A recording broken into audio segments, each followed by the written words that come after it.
नमस्कार। कार्यक्रम अफसरनामा में आपका बहुत बहुत स्वागत है। और आज इस कार्यक्रम में मेरे साथ एक ऐसे युवा अधिकारी हैं जिनका पहला ही अटेम्प्ट उनको देश की सर्वश्रेष्ठ परीक्षा में कामयाबी की मंजिल पर ले गया, और वो भी 11वीं रैंकिंग के साथ।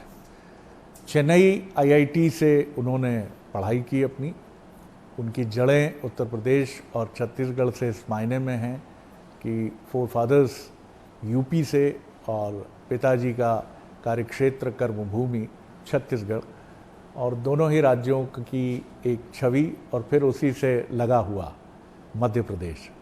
तो ये भी एक बहुत ट्रायोलॉजी जो है बहुत दिलचस्प है कि उत्तर प्रदेश, छत्तीसगढ़ और मध्य प्रदेश, और तीनों पड़ोसी राज्य, और इनका आपस में गहन संबंध भी। बहुत ही मेधावी विद्यार्थी के तौर पर वो आगे बढ़े हैं। और सबसे महत्वपूर्ण बात है कि असर्टिवनेस, निश्चयात्मकता जो उनकी है वो बड़ी दृढ़ है। वो जिस भी 3 ज़िलों में अब तक कलेक्टर रहे हैं, और वर्तमान में सबसे महत्वपूर्ण बात यह है कि वो जिस ज़िले में है, उज्जैन में, वहाँ की पोस्टिंग बड़ी इम्पॉर्टेंट मानी जाती है। और कहा यह जाता है कि यहाँ आप बिना महाकाल की इच्छा और आशीर्वाद के नहीं आ सकते हैं। तो बहुत बेहतर तरीके से वो आगे बढ़े हैं। बजट डायरेक्टर रहे हैं, राजगढ़ में रहे हैं, दमोह में रहे हैं कलेक्टर के तौर पर, और वर्तमान दायित्व उनका उज्जैन का है, जहां उनकी कार्यशैली आप समझें कि वो चैम्बर को साफ़ करने के लिए खुद ही कूद पड़ते हैं उसमें। अभी ये सितंबर का वाक़या है। दमोह में वो साइकिलिंग करते हैं काफ़ी लंबी, कई किलोमीटर की। और मैंने ऐसा भी सुना है कि एक बार तो खुद जुर्माना भी उन्होंने एक ज़िले में अपने ऊपर लगाया था। मुलाकात करिए 2012 बैच के अधिकारी, अखिल भारतीय सेवा के, मध्य प्रदेश काडर के, और उज्जैन के कलेक्टर नीरज सिंह जी से। बहुत स्वागत करता हूं सर। नमस्कार द्विवेदी जी, बहुत धन्यवाद आपका मुझे आमंत्रित करने के लिए। जी सर, थोड़ा सा इस कार्यक्रम में हम पन्ने पलटते हैं और टाइम मशीन जैसी कुछ सोच के साथ पीछे की तरफ हम जाते हैं। तो मैंने कुछ इंटरव्यूज़ आपके पढ़े, तो उसमें मैंने देखा कि इसका रुझान तो आपके मन में शुरू से था कि आप चाहते थे कि पॉलिसीज़ किस तरह से देश को आगे ले जाना। नहीं तो जिस कैलिबर के साथ आप आगे बढ़े हैं, बहुत ही शानदार पैकेज की नौकरी और विदेश और सारे आकर्षण आपके पास थे। फिर भी मैं चाहूँगा कि 15-16 साल की उम्र में किस तरह का एक सपना आपने देखा, और घर में किस तरह का एक एनवायरनमेंट रहा? देखिए, घर में एनवायरनमेंट हमारे यहाँ पे हमेशा से पढ़ाई का रहा जी। माता पिता दोनों हमेशा प्रोत्साहित करते थे कि हमें अपनी पढ़ाई लिखाई बेहतर तरीके से करनी चाहिए। अच्छे स्कूलों में उन्होंने हमें पढ़ाया लिखाया, हायर एजुकेशन के लिए भी अच्छे इंस्टीट्यूट्स में भेजा। तो उनका मैं इसलिए कृतज्ञ हूँ कि उन्होंने हमेशा पढ़ाई पे जोर दिया। जब आगे के करियर की बात आती है तो फिर हमेशा से मुझे ये लगता था कि जो कुछ भी करना है वो ऐसा करना है जो कि पैसे की चाह के लिए ना हो। कॉर्पोरेट की नौकरियां थी, ज़रूर थी, उसके ऑफर्स भी थे, लेकिन मुझे हमेशा ये लगा कि ऐसा कुछ करना चाहिए जिसमें कि पर्सनल सेटिस्फैक्शन भी हो और देश के लिए, समाज के लिए भी कुछ कर सकें जी। तो उस वक्त एक रुझान आया कि, और घर में भी कहा गया कि आप सिविल सर्विसेज की तरफ ट्राई कर सकते हैं। और सिविल सर्विसेज की तरफ ट्राई करने के लिए शुरू में मेरा बहुत रुझान नहीं था, लेकिन सभी ने कहा कि एक अटेम्प्ट एटलीस्ट आपको दिल से देना चाहिए। तो उसके पश्चात मैंने तैयारी शुरू की थी, और अभी 12 साल हो गए मुझे सर्विस में, और मुझे लगता है कि कोई मुझे दोबारा मौका देगा तो भी मैं यही सर्विस करना चाहूँगा। और मैंने ये भी पढ़ा है कि आप अपनी सेमेस्टर्स के बीच में इसकी प्रिपरेशन आपने शुरू कर दी थी। बेसिकली जब मैं अपने फाइनल ईयर में था तब उस वक्त मैंने तैयारी प्रारंभ की थी, और उस वक्त एटलीस्ट मैंने ये सोचा था कि जो अगर मैं अटेम्प्ट दे रहा हूँ तो फिर वो सिर्फ ट्रायल अटेम्प्ट नहीं होना चाहिए, उसको मुझे पूरे दिल से तैयारी करनी चाहिए, पूरी मेहनत करना चाहिए, और उसके पश्चात ही अटेम्प्ट देना चाहिए। तो इसलिए फाइनल ईयर में तो पूरे फाइनल ईयर के प्रोजेक्ट्स भी थे, सेमेस्टर के एग्ज़ाम्स भी थे, सभी चीज़ें थी। लेकिन मेरे प्रोफेसर्स भी बहुत अंडरस्टैंडिंग थे। उनको मैं कहता था कि जो क्लासेस मुझे मिस करनी है क्योंकि मैं सिविल सर्विस की तैयारी कर रहा हूँ, तो फिर वो अलाउ भी कर देते थे जी। तो उनके सहयोग से भी पूरी तैयारी हो पाई थी। सर, मैंने फील किया है कि ज़िंदगी और ज़िंदगी के लक्ष्य, इनके लिए आशावाद जो है वो सबसे बड़ा टॉनिक है। एक उम्मीद आपके मन में हमेशा मशाल उसकी प्रज्वलित होनी चाहिए। आप उसके एक प्रतीक हैं, एक सिंबल हैं, क्योंकि आपने हमेशा अपने को एक उम्मीद से भर कर रखा है। क्योंकि मैंने ये भी पढ़ा आपके इंटरव्यूज़ में कि संकल्प का विकल्प नहीं है। आपने तय किया था, रोज़ आप अपने को 365 दिन याद दिलाते थे कि नीरज जी आपको पहले अटेम्प्ट में क्लियर करना है, ये लक्ष्य आपको रखना है।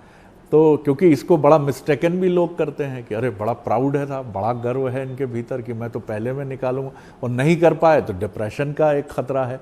आपने ये इतना बड़ा, मैं जोखिम नहीं कहूँगा, लेकिन मुझे लगता है आपने बहुत कैलकुलेशन के साथ ये तय किया। देखिए, जब भी कोई लक्ष्य लेकर के हम चलते हैं और लक्ष्य निश्चित होता है और बहुत ही पिन पॉइंटेड लक्ष्य होता है, तो हम उस लक्ष्य को अचीव करने के लिए हमें क्या क्या चीज़ें आवश्यक होंगी वो भी हम पता करने का प्रयास करते हैं और उसके हिसाब से स्ट्रैटेजी बनाते हैं।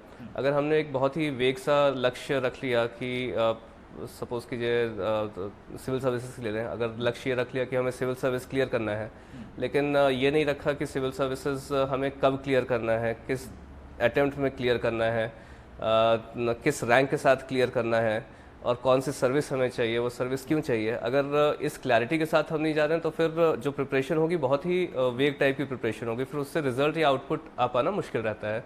यही चीज़ मेरे ख्याल से कोई भी टास्क जब हम लेकर के चलें उसमें लागू होता है। अगर हमें निश्चित समय सीमा में कोई टास्क करना है तो फिर हमें उसके लिए बैकवर्ड्स वर्क करना पड़ता है कि इसमें क्या क्या चीज़ें हैं जो हमें करनी है, कितना आवर्स ऑफ इनपुट हमें देना पड़ेगा, कितनी मेहनत करनी पड़ेगी, किस तरीके से हमें स्ट्रैटेजाइज करना पड़ेगा। ये जीवन के किसी भी लक्ष्य के लिए लागू होता है।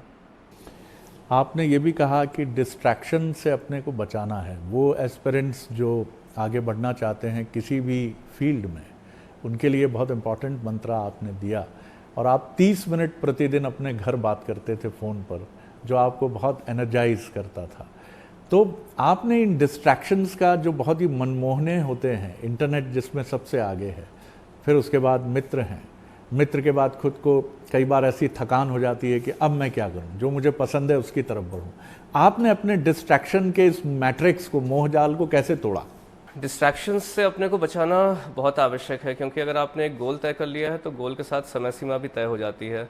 और उस समय सीमा में जो सबसे इम्पॉर्टेंट रिसोर्स हमारे पास होता है वो समय ही होता है, क्योंकि तारीख बढ़ते जाएगी, वो डेट नज़दीक आती जाएगी। अगर आप प्रिपरेशन करो चाहे ना करो, आप अपने लक्ष्य की तरफ बढ़ो चाहे ना बढ़ो, तारीख आगे बढ़ती जाएगी। तो आपके हाथ में सिर्फ इतना है कि जो समय आपके पास है उसको आप कितने बेहतर तरीके से यूटिलाइज़ करो।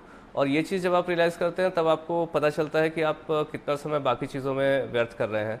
तो बाकी चीज़ें लुभावनी लगती हैं, लेकिन हमेशा अगर दिल के अंदर जज्बा ये हो कि नहीं, मुझे यही चीज़ करनी है, मुझे लक्ष्य अचीव करना है, तो बाकी जो डिस्ट्रैक्शंस हैं वो वास्तव में ख़राब लगने लगते हैं। ऐसा लगता है कि जो है नहीं, इसे हमें नहीं करना चाहिए। तो जैसे उस वक्त भी इंटरनेट था, उस वक्त भी विभिन्न सोशल मीडिया की वेबसाइट्स थी, तो उन सभी से मैंने अपने आप को दूर कर लिया था। सारी अकाउंट्स डिलीट कर दिए थे। जो घर पे भी बात करनी होती थी या फिर किसी से भी बात करनी हो तो उसका भी समय निश्चित कर लिया था। तो एक डिसिप्लिन के साथ यदि हम लोग अपने आप को लेकर के चलेंगे तो किसी भी गोल को मेरे ख्याल से अचीव करना थोड़ा सा आसान हो जाता है। जी जी। तो ये जब चीज़ें आपने तय की तो जाहिर तौर पर इसके पीछे कुछ मोटिवेशंस रहे होंगे।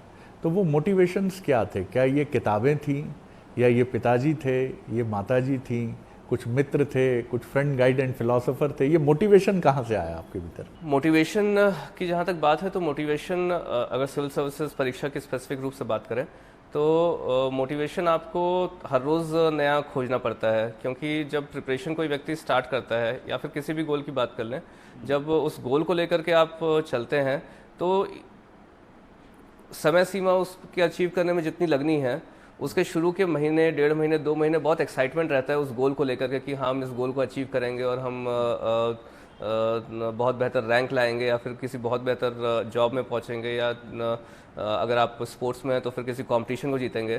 तो शुरू के महीने 2 महीने में जो है इसको लेकर के एक्साइटमेंट रहता है, लेकिन जो प्रिपरेशन का पीरियड होता है वो साल का होता है, 1.5 साल का होता है, 2 साल का होता है। तो 2 महीने के बाद वो मोटिवेशन उस लक्ष्य को लेकर के कम हो जाता है। कम हो जाता है। तो आपको हमेशा अपने लिए रोज़ का मोटिवेशन खोजना पड़ेगा। वो मोटिवेशन आपके लिए आपकी फैमिली हो सकती है, फैमिली से बात करना हो सकता है, आपके फ्रेंड्स हो सकते हैं, आपके लिए कोई किताब हो सकती है, आपके लिए कोई सॉन्ग हो सकता है, जैसे मेरे लिए एक जो बहुत बड़ा मोटिवेशन था वो यही था कि मैं हर रोज़ सुबह जब उठता था तो फिर चूँकि मेरी पूरी प्रिपरेशन लैपटॉप पे ही थी, तो मैंने अपना पासवर्ड ही इस प्रकार से रखा हुआ था जो मुझे याद दिलाए कि मुझे कब और किस समय सीमा में इस एग्ज़ाम को क्लियर करना है, ताकि जब मैं उस लैपटॉप को खोल रहा हूँ तो मुझे खोलते के साथ ही पता हो कि इसका मैं सिर्फ और सिर्फ एक उपयोग करने के लिए खोल रहा हूँ, वो है तैयारी, और मैं उससे डिस्ट्रैक्ट ना हूँ। हाँ, कमाल है। देखिए कितना अच्छा मंत्र है कि अगर आप अपने दैनिक जीवन में कुछ ऐसे लक्ष्य जो आपने तय किए हैं बड़े, और वो रोज़ आपको एक रिमाइंडर की तरह कहें कि नॉक नॉक शरद जी आप संभल जाइए, अब इतने दिन बचे हैं बाकी, और सर का पूरा काउंटडाउन था 365 दिनों का कि आपको पहले अटेम्प्ट में ही इसको क्लियर करना, फर्स्ट अटेम्प्ट और 11वीं रैंक, आउटस्टैंडिंग। सर इंटरव्यू जब आप देने गए तो मुझे आपका एक उत्तर बहुत अलग और बहुत डिफरेंट लगा, जिसमें आपने कहा कि इंटरव्यू बोर्ड ने आपसे कहा था कि जो उत्तर आपने दिया है थोड़ी देर पहले उसको दोहराइए। जी, क्या क्या सवाल था और क्यों दोहराने के लिए कहा गया था ये? देखिए, इंटरव्यू बोर्ड में जब मैं गया था तो इंटरव्यू बोर्ड बहुत उन्होंने कंफर्टेबल मुझे किया था, और सवाल बहुत पूछने के साथ ही साथ वो हमेशा ये चीज़ देखना चाह रहे थे कि किस प्रकार से मैं उत्तर दे रहा हूँ और वो उत्तर लॉजिकली कैसे फिट हो रहे हैं। तो इंटरव्यू बोर्ड में एक बार जो है एक मेंबर ने सवाल पूछा था, तो उस सवाल का मैंने जवाब दिया था। तो शायद अध्यक्ष जो थे इंटरव्यू बोर्ड के, उनको ये लगा कि मैं सवाल को लेकर के कुछ असमंजस में हूँ, या तो उन्होंने वापस मुझे कहा था कि एक बार फिर से आप अपना जवाब रिपीट करें, और बहुत कंफर्टेबल करने के लहजे से उन्होंने कहा था, ताकि जो सभी मेंबर्स को ये महसूस हो कि जो जवाब दिया गया था वो जो है जल्दबाजी में नहीं दिया गया था, वो सोच समझ कर दिया गया था, और दोबारा भी वापस से मेरा वैसा ही जवाब था। तो इंटरव्यू कुल मिलाकर के अच्छा गया था, उसमें भी अच्छे नंबर प्राप्त हुए। तो वो सवाल आपके पढ़ाई लिखाई की जगह छत्तीसगढ़ से जुड़ा था या किसी और विषय से था? मेनली जो है, जो मेरे इंटरव्यू के सवाल हुए थे वो छत्तीसगढ़ से काफ़ी सवाल हुए थे। विशेष तौर पर एक सवाल था कि मैंने अपने पूरे जो कार्डर का असेसमेंट करना होता है, कार्डर चूज़ करना होता है डीएफ के फॉर्म में, उसमें मैंने दो जगहें बहुत नीचे रखी थी। पहला था उत्तर प्रदेश और दूसरा था छत्तीसगढ़। दो जगह मैंने बहुत नीचे रखी थी, अपनी चॉइसेस में ऊपर नहीं दिया था। तो उसको लेकर के सवाल था। असमंजस ये था बोर्ड को कि दोनों जगह जिसमें एक में मैंने पढ़ाई की एक जगह पे और दूसरी जगह मेरी बर्थ प्लेस है, दोनों को मैंने नीचे क्यों रखा है। तो उसको लेकर के उन्होंने सवाल किया था, जिसमें मैंने ये कहा था कि जहाँ पर भी आपके जानने पहचानने वाले होते हैं, जहाँ पर आपके रिश्तेदार होते हैं, जहाँ पे आपके दोस्त होते हैं, वहाँ पर आपके लिए चीज़ों को ना कर पाना बहुत मुश्किल हो जाता है। और अगर आप सिविल सर्विसेज में रहते हुए ना नहीं करेंगे तो फिर धीरे धीरे आप अपने वैल्यूज़ के साथ कॉम्प्रोमाइज़ करते जाएंगे, या फिर आपके जो फ्रेंड्स हैं, आपके जो फैमिली हैं, वो आपसे नाराज़ होते जाएंगे। तो इसलिए मैंने ये चूज़ किया था कि दोनों जगहों पर मैं नहीं रहूँगा, मैं किसी तीसरी जगह पर रहूँगा। ये सवाल उन्होंने मुझे किया था और जिसका मैंने जवाब दिया था। कमाल है। मतलब ये भी देखिए कि मैं उन दो जगहों पर नहीं रहूँगा जहाँ मेरे बहुत क्लोज टाइज़ हैं, मेरे रिलेशन्स में भी और मेरे मित्र या मेरे परिचित जगत में, मैं तीसरी जगह चुनना चाहूँगा। कमाल है सर, ये भी बड़ी ज़बरदस्त बात। ये वैल्यू सिस्टम जाहिर है मुझे लगता है ये आपके अपब्रिंगिंग से आपको मिला, तो इसके लिए आपके माता पिता को मैं प्रणाम करूँगा और उनको क्रेडिट दूंगा कि जाहिर तौर पर ये वहीं से आया होगा। क्योंकि माफ़ कीजिए, ये कहने में मुझे संकोच नहीं है कि कई बार ये मान लिया जाता है कि अखिल भारतीय सेवा का मतलब है रुतबा, दबदबा, एग्जिबिशनिस्ट एटीट्यूड, दिखाना, प्रदर्शन करना, और कई बार इसको धन के पर्याय के तौर पर भी एक्सेप्शंस ऐसे हैं जो मिलते हैं, देखते हैं। तो ये बचपन से माता पिता से शुरू हुआ, फिर स्पिरिचुअलिटी की तरफ आपका रुझान, दर्शन की तरफ आपका रुझान, कहाँ से आई ये चीज़, इनकलकेट कैसे हुई है? ये निश्चित तौर पर माता पिता से इनकलकेट हुई है। उन्होंने जो संस्कार दिए थे और हमारे परिवार में जो माहौल था उसी से इनकलकेट हुई है। और फिलॉसफी को लेकर के, दर्शन को लेकर के बचपन से ही पूरे परिवार में बहुत अच्छा माहौल था। हम लोग बचपन में भी छोटे से ही, जब हम लोग 8-10 साल के रहे होंगे, तब भी जो है पापा काफ़ी फ़िलासफ़र्स को पढ़ा करते थे, उनके बारे में बताया करते थे, उनकी किताबें घर पे रहती थी। तो हम लोग का भी इंटरेस्ट हुआ, मेरा मेरी बहनों का, और आगे चल के हम लोगों ने भी फ़िलासफ़ी खुद अपनी रुचि से पढ़ना शुरू किया। तो जैसे जैसे दर्शन पढ़ते गए वैसे वैसे क्या चीज़ महत्वपूर्ण है, क्या चीज़ जीवन में महत्वपूर्ण नहीं है, उसके बारे में चीज़ें क्लियर होती गई। तो आपने मूलतः इंडियन फिलोसोफर्स को पढ़ा या पश्चिम के भी काफ़ी दार्शनिक शामिल थे? मेरे पिताजी मूल रूप से इंडियन फ़िलासफ़र्स को पढ़ते थे, लेकिन मैंने जब कॉलेज में पढ़ना शुरू किया तो मैंने वेस्टर्न फ़िलासफ़ी पढ़ना शुरू किया, विशेष तौर पर हॉब्स, रूसो, लॉक, इसके अलावा बर्ट्रैंड रसल, विगेनस्टाइन, इन सारे दार्शनिकों को जब हमने पढ़ा, नीशे, तो इंडियन फ़िलासफ़ी के साथ साथ वेस्टर्न फ़िलासफ़ी के भी कॉन्सेप्ट्स क्लियर होते गए, और जीवन किस प्रकार से जीना चाहिए एटलीस्ट उसमें कुछ क्लैरिटी आने लगी। भारतीय दार्शनिकों में आपको किसने गहराई तक प्रभावित किया?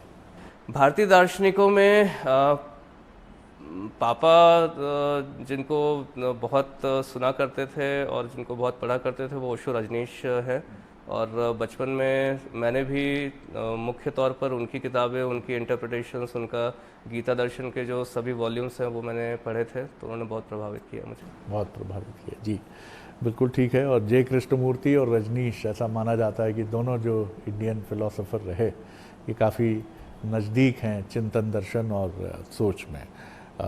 फिर जैसे आप आगे बढ़ते गए मैंने एक चीज़ और भी देखी कि एक बड़ा स्ट्रॉन्ग डिटर्मिनेशन था। अभी आप चैम्बर सफाई के लिए उतर गए थे सितंबर में, तो ये मतलब एक अपने काम को लेकर एक जुनून है, एक पैशन है। कैसे आपने देखा, क्या आपको भी लगा कि एकदम से ये क्या हुआ, एक लहर दौड़ी और मैं एकदम नीचे चला गया सफाई करने के लिए चैम्बर? जी, मुझे ऐसा लगता है कि जो भी काम हम करते हैं एटलीस्ट जितना समय हम उस काम को दे रहे हैं तो उसमें हमें 100% देना चाहिए। कार्य को आधे मन से करना या सिर्फ काम चलाने के लिए कार्य करना, वो एटीट्यूड किसी भी जो टास्क टेकअप करते हैं उसमें नहीं रहना चाहिए, क्योंकि यदि इस एटीट्यूड से हम चलेंगे तो फिर जो भी कार्य हम करेंगे उसकी क्वालिटी बहुत ख़राब रहेगी। तो या तो हम कार्य को टेकअप ही ना करें, और कार्य को अगर हम टेकअप कर रहे हैं, उसे ले रहे हैं, तो फिर उसको पूरे दिल से करें। तो ये जो चैम्बर सफाई का भी मसला था वो भी ऐसा ही था जी। कि कार्यालय में साफ़ सफाई चल रही थी, और कुछ एक जगह थी जो काफ़ी गंदी पड़ी हुई थी, जहाँ पर कोई नहीं जा रहा था, कोई साफ़ सफाई नहीं कर रहा था। तो फिर मुझे लगा कि ऐसी जगहों की साफ़ सफाई होनी चाहिए और मुझे ही लीड लेना चाहिए और ये साफ़ सफाई करनी चाहिए। तो यहाँ से आपने किया। कुछ जुर्माने की बात भी मैंने सुनी है, आपने खुद पर फाइन किया था? प्रसंग ये था कि कुछ जन शिकायतें थीं। जन शिकायतों की हम लोग राजगढ़ में रेगुलर मॉनिटरिंग जब करते थे तो कई सारी शिकायतें ऐसी थी जो कि काफ़ी समय सीमा होने के बाद भी, जो टीएल बैठक होती है उसमें जो टाइम लिमिट दी जाती है उसके बाद भी निराकृत नहीं हुई थी। तो इसमें हम लोगों ने सभी ऑफिसर्स को फिर ये चेतावनी दी थी कि यदि आप लोग समय सीमा में अपने प्रकरणों का निराकरण नहीं करेंगे तो फिर आपके ऊपर जुर्माने की कार्रवाई की जाएगी। तो एक बार ऐसा हुआ कि मैं पत्रक देख रहा था तो फिर मुझे दिखाई पड़ा कि एक शिकायत ऐसी है जो मेरे पास ही लंबित है और वो समय सीमा से बाहर हो गई है जी। तो मुझे लगा कि जब हम सभी के ऊपर एक रूल लागू कर रहे हैं तो फिर खुद को कैसे एक्सेप्शन कर सकते हैं। तो उसके बाद मैंने लिखित में आदेश करके जुर्माना जो बाकी सब लोग के ऊपर लग रहा था वो अपने ऊपर भी लगाया था। कमाल है, कमाल है। ये मुझे लगता है कि ये वो आदर्श हैं जो, माफ़ कीजिएगा, प्रेमचंद युगीन आदर्श अब मान लिए गए हैं कि क्या बिगाड़ के डर से ईमान की बात ना कहोगे। और जो उदाहरण, राजगढ़ कलेक्टर थे तब आप जी, और दमोह में आपने 30 किलोमीटर साइकिलिंग की थी जी। वैसे वो मेरा पर्सनल शौक था। जनरली स्पोर्ट्स में, एथलेटिक्स में मेरा इंटरेस्ट है और दमोह में विशेष तौर पर मैंने साइकिलिंग टेकअप किया था। उस वक्त जब मैं इनिशियली दमोह में गया था तो फिर वहाँ के जो दूर दराज के इलाके थे वो मुझे देखने का थोड़ा सा शौक था। तो मुझे ये लगता था कि जब हम लोग गाड़ियों से जाते हैं, कार से जाते हैं तो फिर एक इंटिमिडेटिंग टाइप का माहौल बनता है गांव में कि पता नहीं कौन अफसर आ गए, इनसे क्या बात कर सकते हैं, क्या चीज़ नहीं कर सकते हैं। तो वो मेरी पहली कलेक्ट्री भी थी और अच्छे से मुझे पता चल सके कि ज़िले के लोग खुल सकें, बात कर सकें। इसलिए मैंने सोचा कि अगर कुछ क्षेत्रों में हम लोग साइकिल से जाएंगे तो फिर गांव के लोग अपनी बातें बताने में हिचकिचाएंगे नहीं, डरेंगे नहीं। तो इसलिए वहाँ पर मैंने साइकिलिंग टेकअप की थी और कुछ जगहों का साइकिल से निरीक्षण किया था और निश्चित तौर पर वहाँ पर लोगों से काफ़ी आत्मीयता भी इस कारण से हुई थी और लोगों ने अपनी बातें भी खुल करके बताना शुरू की थी। तो साइकिलिंग और स्पोर्ट्स आपका काफ़ी शौक रहा है। जीवन का एक बड़ा अहम पड़ाव है जब दाम्पत्य जीवन में प्रवेश करते हैं, तो आपका ये जो गठबंधन रहा, ये प्रेम विवाह था, अरेंज मैरिज थी, या दोनों का मिला जुला रूप था? प्रेमदा के साथ मेरा विवाह प्रेम विवाह रहा है। और हम लोग दिल्ली में मिले थे, वहीं से हमारी जान पहचान हुई थी। उसके बाद दोनों परिवारों की सहमति से हमारी शादी हुई थी। जी, वो बेसिकली कहाँ से हैं? वो दिल्ली से ही हैं। दिल्ली से हैं। अच्छा, जितना मैं आपके व्यक्तित्व को समझ पाया हूँ, आप चिंतनशील, गहन गंभीर और कुछ कुछ अंतर्मुखी, इंट्रोवर्ट प्रवृत्ति के प्रतीत होते हैं। मैडम क्या बिल्कुल इसकी मुख्तलिफ हैं, भिन्न है? क्योंकि ऐसा marriages are made in heaven जो कहा जाता है, तो ये कि कुछ ये मेरे साथ भी है कि मैं अधिक चुप रहता हूँ और मेरी जो जीवन संगनी है वो एक्सटर्नल अफेयर्स संभालती हैं। निश्चित तौर पर आप जिनके साथ अपना जीवन जीते हो वो आपको पूर्ण करते हैं। अर्धांगिनी सिर्फ शब्दों में नहीं बोला जाता, वास्तव में आप जिनके साथ अपना दाम्पत्य जीवन जी रहे हैं। और जैसे विवाह आपने कहा कि जो है स्वर्ग से ही बन करके आते हैं, तो विवाह हमारा भी इसी प्रकार का है कि जो मुझ में कमियां हैं उनको प्रेमदा पूरी करती है। जैसा आपने कहा कि मैं थोड़ा सा इंट्रोवर्टेड हूँ, तो प्रेमदा निश्चित तौर पर चीज़ों को एक्सट्रोवर्ट की तरह हैंडल करना, बहुत बेहतर तरीके से पूरे घर को हैंडल करना, ये सारी चीज़ें वो करती है। और हमारे बच्चों को अच्छी शिक्षा देना, पूरे घर का ख्याल रखना, हमेशा मुझे मोटिवेट करना, पूरे परिवार को मोटिवेट करना कि और बेहतर करना है, इन सारी चीज़ों में उसका बहुत बड़ा योगदान है। जी जी जी, कंक्लूड करूँगा। कहा जाता है कि चरित्र की परीक्षा तभी होती है जब प्रलोभन सामने होते हैं। आपके सामने तो घड़ी घड़ी रहे। IIT चेन्नई में जब रहे होंगे तो इसका पैकेज 50 लाख, इसका 2 करोड़, इसका 2.5 करोड़, ये अमेरिका हेड होने जा रहा है, ये वहाँ का वो है। फिर भारतीय प्रशासनिक सेवा, वहाँ भी आप बहुत ही आउटस्टैंडिंग अचीवर। इतने सारे प्रलोभन कह लूँ मैं इनको, ये लुक्रेटिव डील्स कह लूँ, इसके बीच में आपका मैंने स्वभाव और चरित्र देखा, वो एकदम स्थिर रहा। कभी ऐसा लगा कि कभी कोई दुविधा रही मन में, कोई डायलेमा रहा, या फिर आपने कभी इसको इनकाउंटर नहीं किया? देखिए, मुझे ऐसा लगता है कि अगर आपकी सोच क्लियर है और आप ज़िंदगी से क्या चाहते हैं वो चीज़ क्लियर है, तो फिर डायलेमा जैसी स्थितियाँ उत्पन्न नहीं होती। जैसे फ़िलॉसफ़ी पढ़ने के बाद एक दार्शनिक परिवार में जो दार्शनिक माहौल है उससे आने के बाद, अध्यात्म से जुड़ने के बाद, धर्म से जुड़ने के बाद बहुत सारी चीज़ें क्लियर हो जाती हैं कि हमें ज़िंदगी में क्या करना है, क्या नहीं करना है, क्या चीज़ इम्पोर्टेंट है, क्या चीज़ इम्पोर्टेंट नहीं है। तो कर्म करते जाना है और जो हमारा कर्म है मुझे तो लगता है वही हमारा फल है, क्योंकि कर्म करने में जो सुख मिलता है, जो सुकून मिलता है, वो और किसी चीज़ में नहीं मिलता। जिस दिन ऐसा दिन हो जहाँ पर लगे कि आज कोई काम नहीं है, उस दिन वापस रात को ऐसा लगता है कि हम बिना कुछ किए आज का दिन हम सो रहे हैं, आज का दिन व्यर्थ हो गया। तो हमेशा यही खोजते रहना कि जो है क्या कार्य किया जा सकता है, कैसे किया जा सकता है, वही सबसे बड़ा फल है। तो इस कारण से कभी मुझे ऐसा नहीं लगा कि जो है कोई प्रलोभन मुझे इधर से उधर कर पाया है या फिर कोई दुविधा मेरे मन में रही है। जो कार्य मिला है उस कार्य को करना है और अच्छे से करना है। और जैसे मैंने पहले भी कहा था कि अगर मुझे वापस कोई टाइम मशीन में ले जाए और वापस पूछे कि जो है कि आप यही जॉब करना चाहते हो कि आप कहीं और जाना चाहते हो, तभी मैं ये कहूँगा कि मैं इसी जॉब में बार बार आना चाहूँगा। कमाल है सर, बहुत इस कार्यक्रम में मैं बहुत अधिकारियों से मिला, लेकिन आप चुनिंदा उन युवा अधिकारियों में से हैं जो अपने लक्ष्य को लेकर बहुत स्पष्ट हैं। ये थे 2012 बैच के युवा ऑफिसर और उज्जैन के कलेक्टर नीरज सिंह। अफसरनामा के अगले एपिसोड में एक और अधिकारी को लेकर मिलेंगे। धन्यवाद, नमस्कार।